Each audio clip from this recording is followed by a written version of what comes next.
Hello, this is JOMAJ Studios and this is our original fantasy action adventure, The Fall of Nale, Episode 12.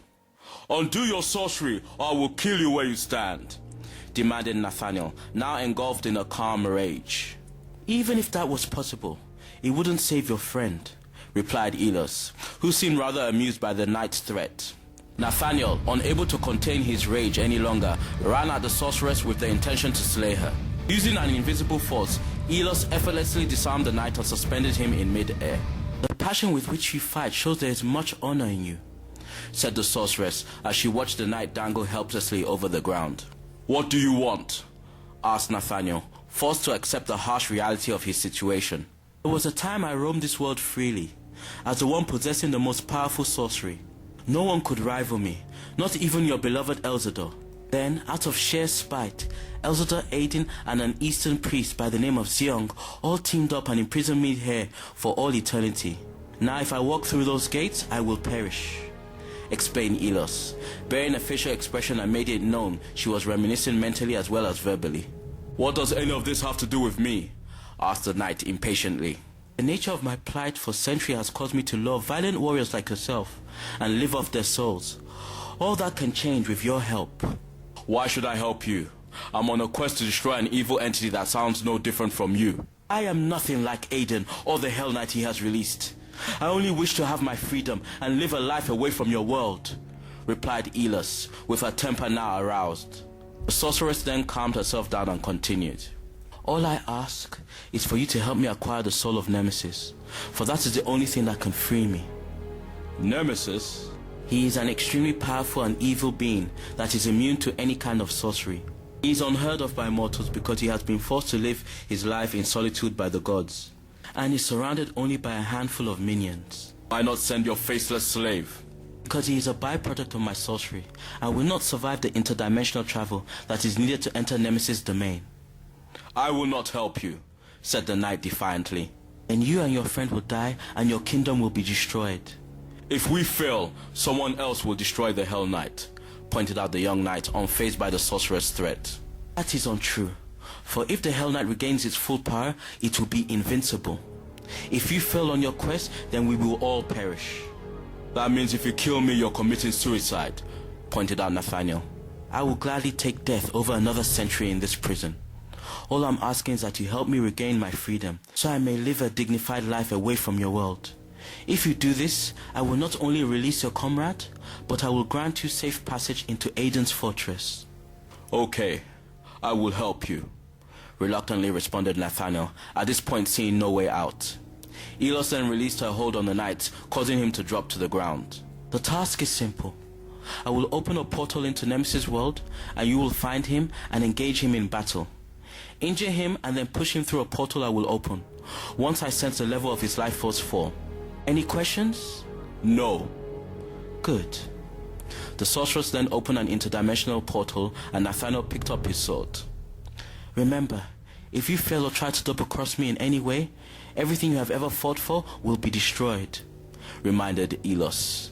Nathaniel took in the words of the sorceress and walked through the portal. Nathaniel then found himself in Nemesis' domain, a tropical paradise that harbored all sorts of beautiful creatures. As the portal closed behind him, the young knight noticed a beautiful deer run up to a stream and quench its thirst. The purity of the stream's water began to flood his mind with memories of his battle with the water hazellite.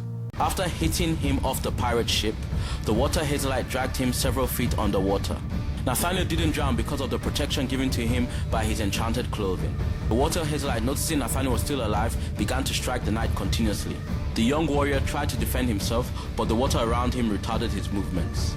Even with his enchanted clothing, Nathaniel knew he wouldn't survive much longer if he kept getting hit. He had one chance, for he noticed seconds before every time the water being attacked, the watery atmosphere around him vibrated a little. As a plan came to Nathaniel, he felt the water vibrate behind him. Without even looking behind, the young warrior thrust his sword backwards into the evil being's chest, destroying its threat instantly. Nathaniel managed to swim to shore, where Han attacked him from behind and stole his sword as well as his identity. Suddenly, Nathaniel was shook out of his memories when at an incredible speed, a zebra-colored mutant rabbit that stood like a slim-built man of about 6 feet in height leaped out of the bushes and began to devour the defenseless deer using its razor-sharp claws and teeth. Nathaniel, disgusted at what he saw, reawoken his warrior instincts. The rabbit creature then sighted the knight and in one quick movement disarmed and floored the young warrior before he could even twitch a muscle. By the time Nathaniel had got to his feet, determined to take on a new challenge, he found himself standing in front of a tall, athletically built man with short brown hair and stern-looking black eyes. The stranger, who had on black armor that was only slightly different from his own, stood in the middle of two gruesome-looking henchmen. One on his right was the rabbit creature that disarmed the young warrior earlier on, and on his left was a huge tiger beast that stood like a heavily built man of about 8 feet in height. The man's name was Silas, and he was Nemesis' most trusted servant. "Are you Nemesis?" asked Nathaniel. "No," replied Silas with a tone that was far from welcoming. "I'm looking for the one called Nemesis. Do you know where I can find him?" asked Nathaniel, already sensing he wasn't talking to a kind stranger. "Nemesis doesn't welcome strangers, especially ones sent by Elos," informed Silas. "I don't have time for this. Either take me to Nemesis or step aside," said Nathaniel in an authoritative tone, not at all dwelling on the fact he was outnumbered and probably outmatched.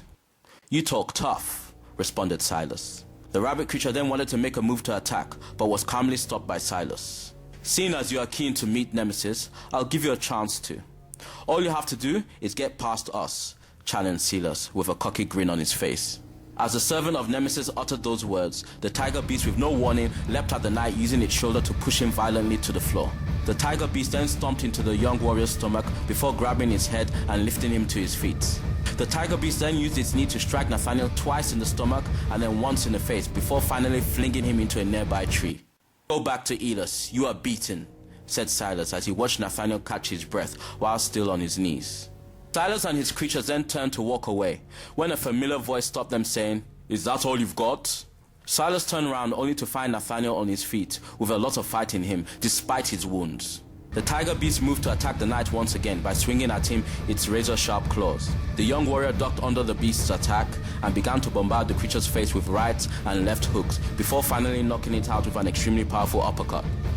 As the tiger beast's unconscious body hit the ground, the rabbit creature moved into action and, making good use of its speed, it began to strike the knight from all angles before finally flooring him with a leg sweep-like attack. As Nathaniel quickly got himself together on the floor, he noticed his sword lying practically beside him. Anticipating his attacker's next move, the knight grabbed hold of his sword and from his knees lunged forward with it. This caused the blade of his sword to stab right through the rabbit creature as it ran at him, killing it almost instantly. As Nathaniel witnessed the rabbit creature face its demise, he noticed the tiger beast, now fully conscious, run fiercely towards him. Utilizing his skills as a swordman, the young warrior in one motion pulled his sword out of the rabbit creature and decapitated the tiger beast. Taking the knight totally by surprise, Silas, using his right leg, kicked Nathaniel's sword out of his hand and used the same leg to kick him in the stomach. As Nathaniel staggered back, Silas began to attack the young knight mercilessly with a kickboxing-like fighting style. Nathaniel, weakened by his battle with the mutants, found himself getting struck by various types of punches and kicks, before finally he was sent to the ground with an aerial back kick. Slightly dazed, Nathaniel could see Silas moving in to finish him off with a skull-crushing axe kick. Acting quickly, Nathaniel rushed into Silas and grabbed hold of his attacking leg, and then struck the servant of Nemesis as hard as he could with a back elbow strike. Nathaniel's attack, reinforced with his freakish strength, broke Silas's neck on impact. The knight then flung Silas's body to the floor and bent down to catch his breath. His last battle had somehow accelerated the effect of the poison flowing through his body. As the knight got himself together, he noticed a gigantic castle up ahead. Nathaniel then picked up his sword and began to make his way towards the castle. As the young warrior approached the castle, it seemed to be deserted. There were no guards, servants, or animals. Not a single living creature seemed to be around. Nathaniel entered the castle's throne room and noticed a man with long black hair and piercing brown eyes sitting on the throne placed on a stage that was 5 feet high. Even though the man was sitting on it, it was quite clear he was very big and was made out of pure muscle. He seemed to have nothing on but a pant made out of bear skin and 2 large bracelets made out of pure gold around his wrists. "Greetings, warrior. I've been expecting you," said the man in a rough British accent. Nathaniel, saying nothing, responded by drawing his sword and readying his shield. "How is it an honorable warrior such as yourself has no problem being Elos' assassin?" asked the man. If I do not destroy Nemesis, my comrade will die and my kingdom will fall. Besides, I see Nemesis as an evil my people would eventually have to face. Evil? What makes you think Nemesis is evil? Hasn't it ever occurred to you that Elzada and Aiden, two rival wizards, teamed up to defeat Elias for a reason? Nathaniel, I am capable of great sorcery, and I know your story. You do have what it takes to continue this quest without Jacob. I will personally grant you passageway into Aiden's domain. I will not forsake a man who would, without a moment's hesitation, lay his life down for me. Besides, you are wrong. I cannot complete this quest without him, responded Nathaniel passionately. Admirable. It's a shame you, like the rest of your kingdom, are deceived and doomed regardless of what happens here today, commented the man. What nonsense are you babbling about? Asked Nathaniel. Nemesis, Elias, Aiden and Elzada all possess great power as far as you're concerned, because they are not human. They are four of thousands of fallen angels who gave up their first estate to indulge in the pleasure of man. They, as well as the other fallen ones, are the reasons why monsters roam your world and the reason why many gifted warriors come out of the Nale kingdom, explained the man. I don't understand, said Nathaniel, not knowing what to think. While many of the fallen ones, after fully embracing mortality, have died and been imprisoned in the abyss until the one true God judges all of mankind, Nemesis and Elzada, almost regretting their decisions immediately, held on to their power. Elzada to protect man in an effort to work his way back into heaven, and Nemesis to hold on to immortality for as long as possible, hoping at some point a way back home will be given to him by the one true God. Aiden and Elias, however, gave up on regaining favor and instead opted for using their power to rule over your world. The rest? Well, you already know, continued the man. Nothing you say matters to me. All I'm interested in right now is to slay Nemesis and nothing else, said Nathaniel, resisting the urge to be overwhelmed by all he had just heard. Okay, it's your funeral, said the man, revealing the fact that he was 9 feet tall as he got to his feet and leapt off the stage. As his feet touched the ground, the whole throne room shook. I am Nemesis.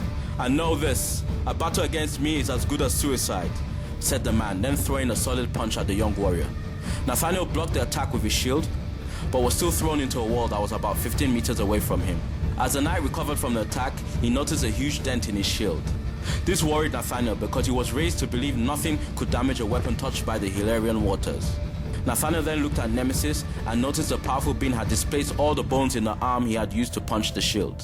Seeing this revived Nathaniel's confidence, for he knew now that he held a means to hurt the powerful being.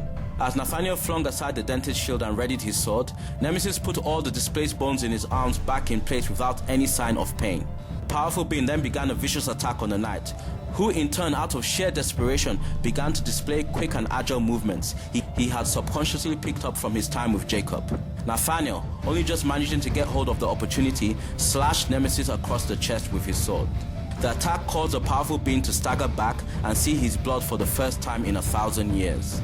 Then, taking both men by surprise, a porthole courtesy of Elias opened up and released a powerful vacuous air that sucked both men through it.